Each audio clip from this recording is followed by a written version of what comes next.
Yay.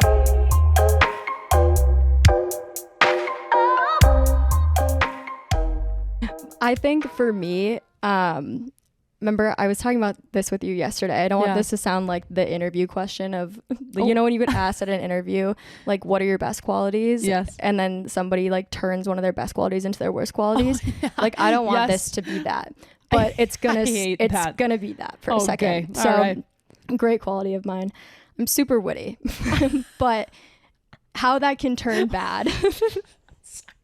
How hearing that through my ear from the mic into my ear, I'm super witty. I'm freaking so hard funny. to be me, and it's so really hard. Yeah, like shut up.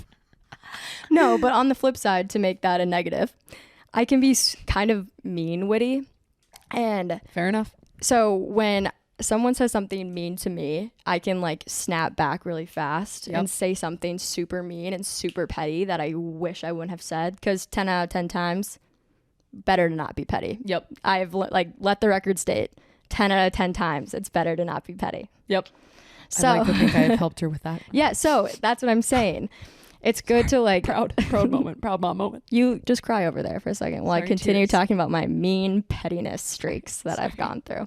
No, but so like Syd and I have had to have those conversations because I know I can be that way, and I still have my moments, I would say, but you know, I don't want to be that kind of person. And I think Syd was really the person that was like, hey, maybe you shouldn't just react to react, but instead like try to think about what you're going to say instead of just projecting, kind of word vomiting. Yep.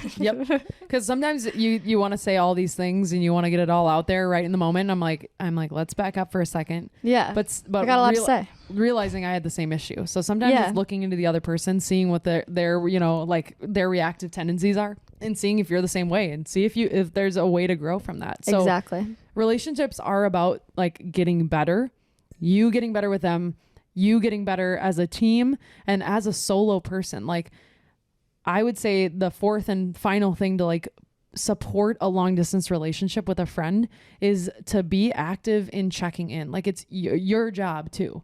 Like, it has to be reciprocated, but sometimes in my head, I'm like, God, I haven't talked to my mom in like a day or something like that, or 2 days or whatever. I'm really close with my mom, so it might be different for you, or it might be to somebody else that you're thinking of.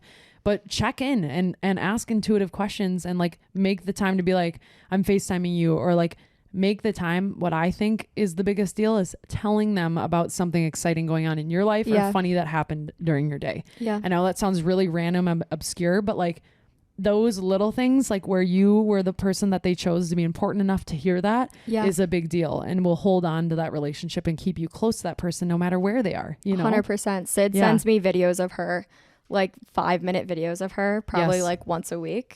I would say more than once a week, but of course sends me 5-minute video updates of her life, just sitting probably on the toilet, or usually like on the toilet, or maybe I'm sitting in my office, or she's matter. sitting whatever wherever it is, doesn't matter what I'm doing. It doesn't matter. No, that's not what matters here.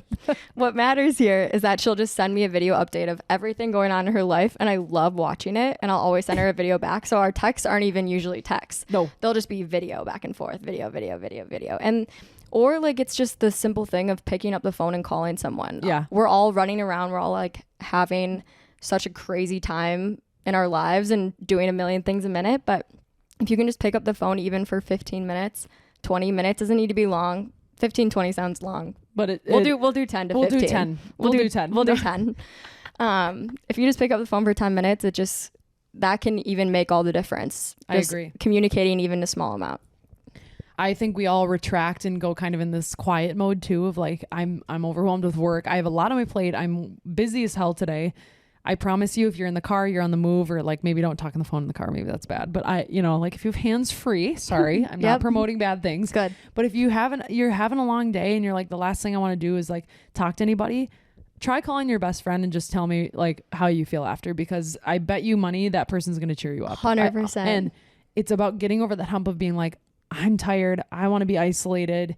Like, just do it. Like, just give the call, like put the effort into the people that you care about. And I promise you'll feel better. Yeah. I promise you. Every time I've called Syd, she's made me laugh in the first like 30 seconds. And that is a freaking quality of mine. Okay, people. That's one of her best qualities. On the freaking resume. Put that down. Write it down.